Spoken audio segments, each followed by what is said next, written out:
You probably know Chuck Norris as well. The immortal internet god. Right, the guy who can slam a revolving door. Exactly. The mythical figure who, doesn't do push-ups but pushes the earth down. I love that one. It's a classic. But today, we are looking at a massive stack of sources to uncover a completely different reality. Yeah, a much more grounded one. Because on March 19th, 2026, Carlos Ray Chuck Norris passed away at the age of 86. He did. And the man behind that invincible digital avatar lived a life that is honestly far more complex and fascinating than any meme could ever capture. It's a remarkable dichotomy, really. I mean, we are analyzing a mountain of documentation today that spans what feels like multiple lifetimes. Right, we've got global obituaries, biographical deep dives, business case studies on his corporate ventures, and philanthropic impact reports. Exactly. We have the history of a martial arts pioneer, the financial records of a billionaire corporate mogul, the cultural footprint of a Hollywood icon, and the deep structural impact of a dedicated philanthropist. It's just wild. It is. The gap between the indestructible online myth and the highly disciplined, often painful reality he actually lived is just vast. And bridging that gap is our mission for this deep dive. We are going to explore how a profoundly shy, uncoordinated kid systematically transformed himself into a global monolith. So, okay, let's unpack this. Let's do it. Starting with the origin story, because the starting line for Carlos Ray Norris was... well, it was not one of strength or privilege. No, not at all. Difficult is almost an understatement here. Right. He was born in 1940 in Ryan, Oklahoma, and his early environment was really defined by instability. Yeah, his heritage was this complex American tapestry, right? Irish on his mother's side, with Cherokee, British, and German roots on his father's. Exactly. But the dominant force in his childhood was, unfortunately, poverty and chaos. Right, because of his father. Yeah. His father was a World War II veteran who worked as a mechanic and a truck driver, but he also struggled with severe alcoholism. He would just disappear, right? Yeah, he'd go on these drinking binges that would last for months at a time. Wow. And reading through the biographical deep dives, it's striking how far young Carlos was from, like a tough playground brawler. Oh, completely. He was profoundly shy. A mediocre student, too. Yeah, and he actually describes himself as entirely non-athletic. I mean, that's hard to even picture. I know. And then when he was 16, his parents finally divorced and the family uprooted to California. So you have this kid with no physical prowess, no academic accolades, and really no real anchor in his life. Which is why the pivot that happens next is just so crucial. Right. So in 1958, immediately after high school, he joins the U.S. Air Force. Yeah. And he gets deployed halfway across the world to Osan Air Base in South Korea, serving as an air policeman. And two monumental things happen here. First, a fellow airman starts calling him Chuck, which obviously sticks. Obviously. And second, and much more importantly, he discovers Tang Soo Do. Right, the traditional Korean martial art. Which is heavily focused on striking and rigid discipline. Exactly. And look, I look at this transition and it feels like a comic book origin story to me. Oh, for sure. It's literally like Steve Rogers stepping into that machine and getting the super soldier serum to become Captain America. That's a great way to put it. Except Chuck's serum wasn't a secret chemical. It was strict military structure paired with traditional martial arts. Yeah.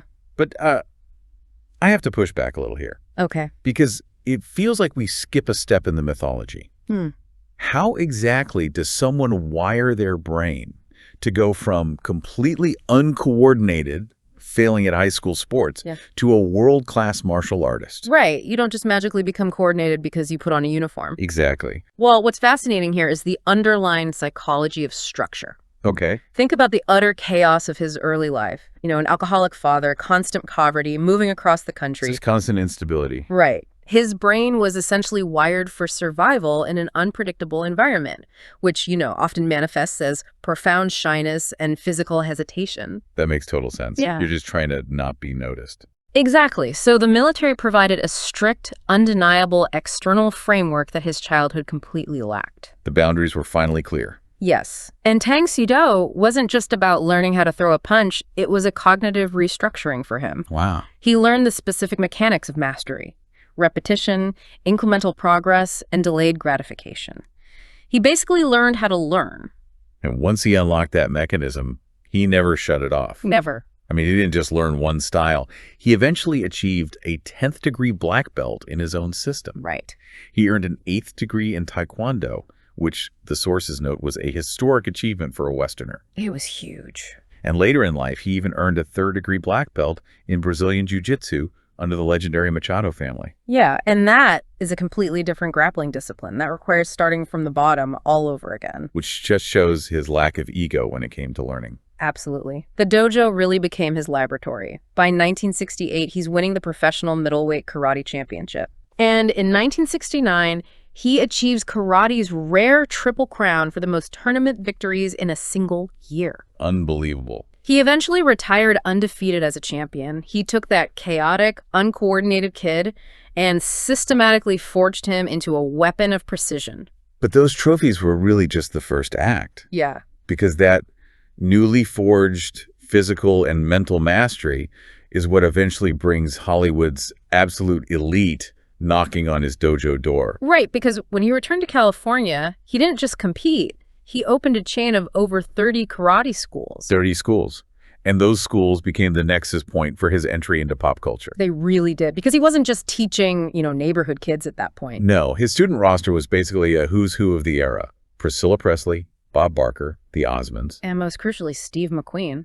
The king of cool himself. Yeah, and McQueen is actually the one who looked at Norris and pushed him to try acting. Which is wild to think about. Yeah, it sets up his cinematic breakthrough in 1972. Oh, the iconic, breathless fight sequence in Rome's Colosseum. Against his real-life friend and sparring partner, Bruce Lee. In the Way of the Dragon. Exactly. And film historians still point to that sequence as a masterclass in visual storytelling through combat. Really? How so? Well, Norris played the antagonist, right? And the contrast was just brilliant. Bruce Lee was fluid, feline, and expressive. Right, very dynamic. But Norris was rigid, powerful, and stoic.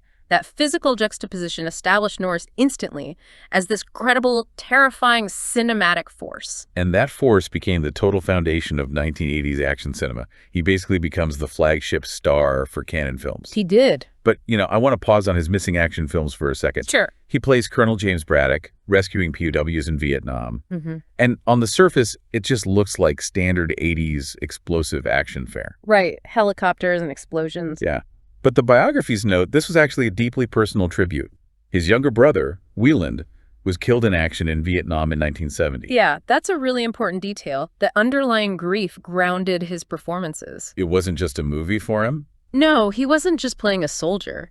He was processing a familial trauma on screen, honoring the brother who didn't come home. Wow. And as the decade shifted, he took that grounded persona right into the 1990s and completely conquered television. Oh, Walker, Texas Ranger. Exactly. It ran from 1993 to 2001. For 9 seasons, he served as a stoic, family-friendly moral compass for millions of viewers every Saturday night. He really did. And, to give you the full objective picture of the man, the sources also highlight how closely his off-screen persona aligned with that on-screen lawman. Right. And we should be clear, we're just impartially reporting what the materials show here. Absolutely. We're not taking any sides. We're just looking at the facts of his life. Exactly. So what do the sources say? Well, they note he was an outspoken conservative, a Republican supporter. He endorsed the NRA and Glock, right? Yes.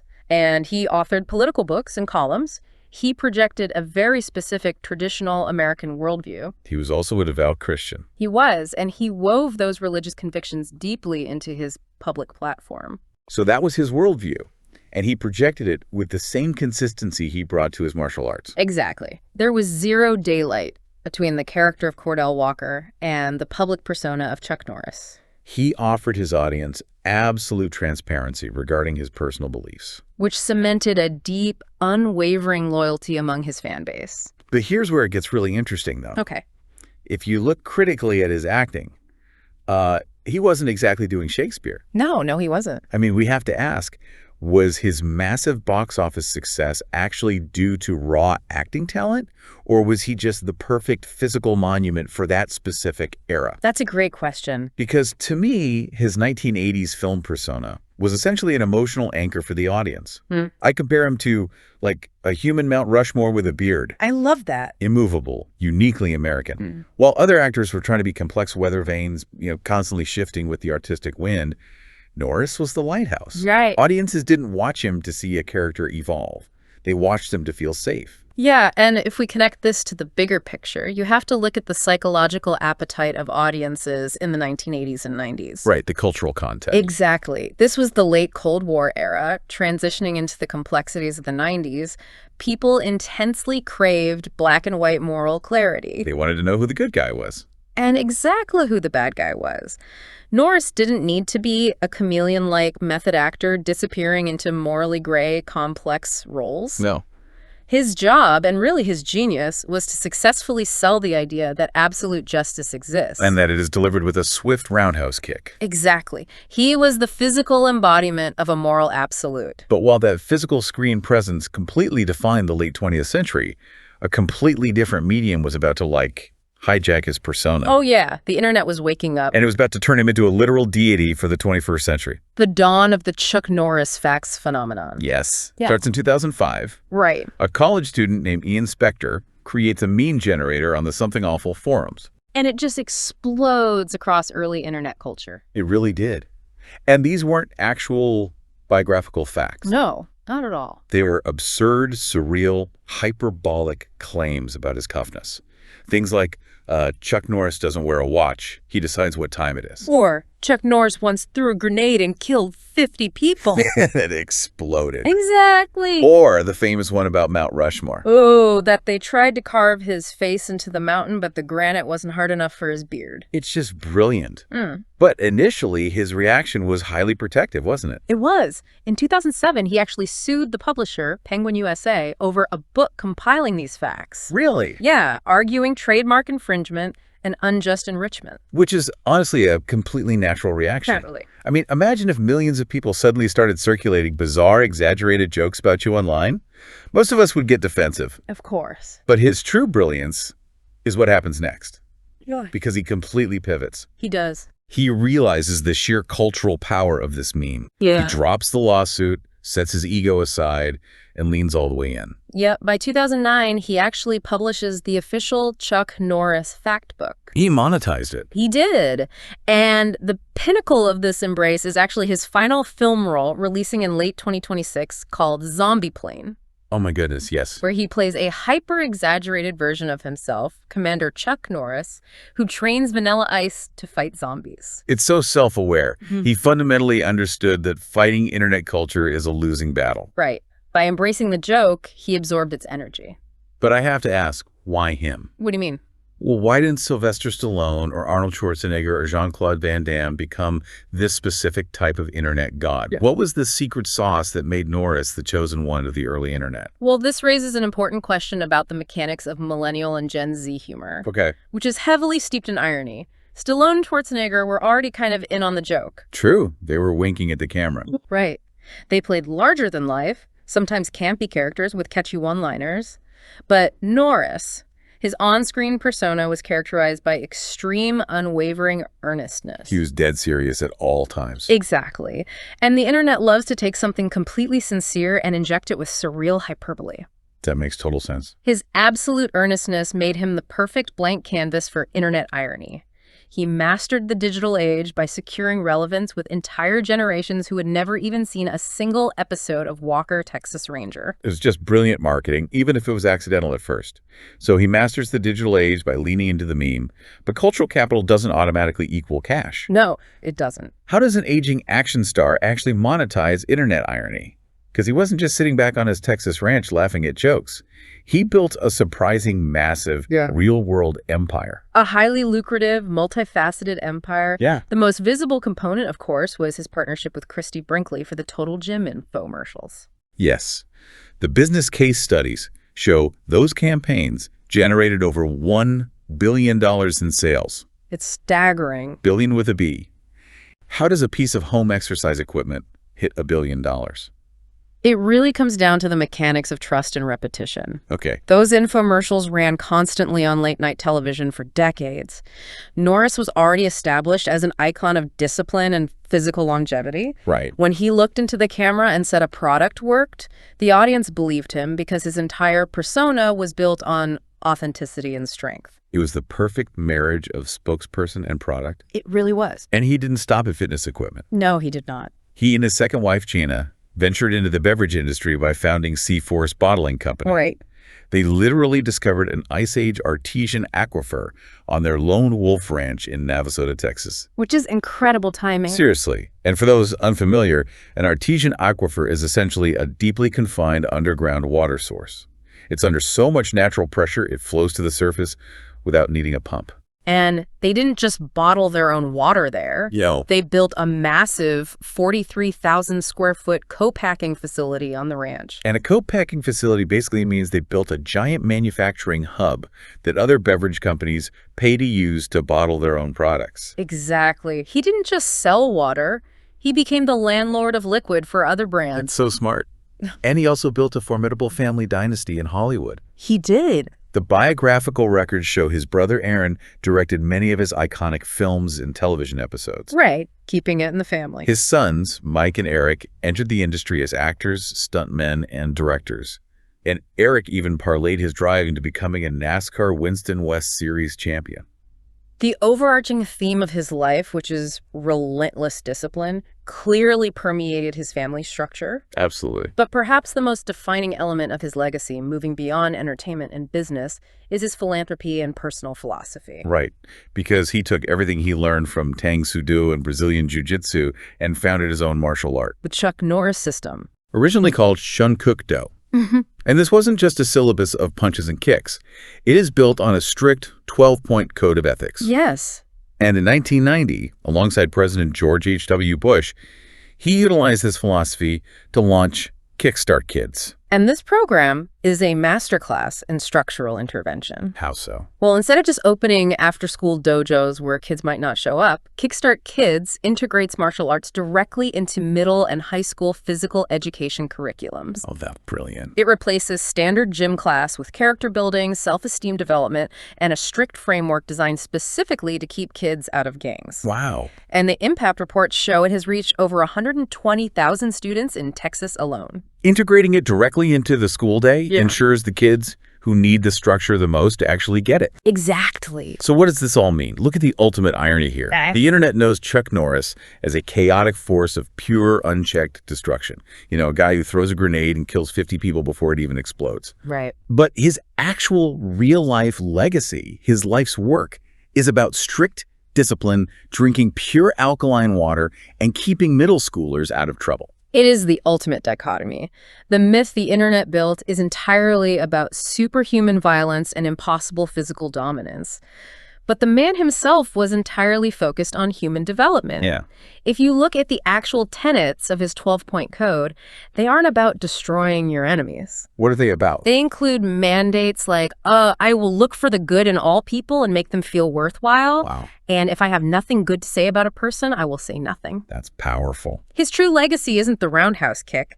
It is the structure he provided for tens of thousands of kids who, just like him in his poverty-stricken youth, desperately needed a reliable framework to build their lives around. He effectively used the gravity of his myth to fund and fuel his actual mission. He really did. And that lifelong dedication to self-improvement brings us to his final days. Yeah. He proved he was still focused on growth right up to the very end. Yeah. Chuck Norris died following a sudden medical emergency on the Hawaiian island of Kauai on March 19th, 2026. He was 86. Right. But just 9 days earlier, to celebrate his 86th birthday, he posted his final video to his millions of followers. I saw that video. It was him intensely sparring with a boxing trainer, throwing combinations. And his caption simply read, "I don't age, I level up." It is an incredibly poignant final statement. It really is. And the global reaction reflected the massive multi-generational footprint he left behind. Oh, the tributes poured in. Yeah, Texas Governor Greg Abbott released a statement calling him a legend who embodied grit. Sylvester Stallone honored his all-American strengths and the path he paved for action stars. And the legendary author Stephen King offered one last perfect piece of internet mythology to honor the man. Oh, this was my favorite. He posted on social media, when he was born, Chuck Norris drove his mother home from the hospital. A fitting tribute that beautifully loops the meme back to the man. So why should you, listening to this deep dive right now, care about the story of Carlos Ray Norris? Good question. Beyond the movies, beyond the memes, his life is ultimate proof that you are not defined by your starting point. You can be the shyest, poorest, most uncoordinated kid in the room, but you can literally rewrite your own narrative and your own identity through sheer discipline. You can build a framework that changes everything. Which leaves us with a fascinating final question for you to ponder. If a shy, unathletic kid from Oklahoma can intentionally adopt a daily discipline that unintentionally transforms him into an immortal cultural myth, What dormant superpower are you currently neglecting, simply because you haven't yet found the right structure or discipline to unlock it?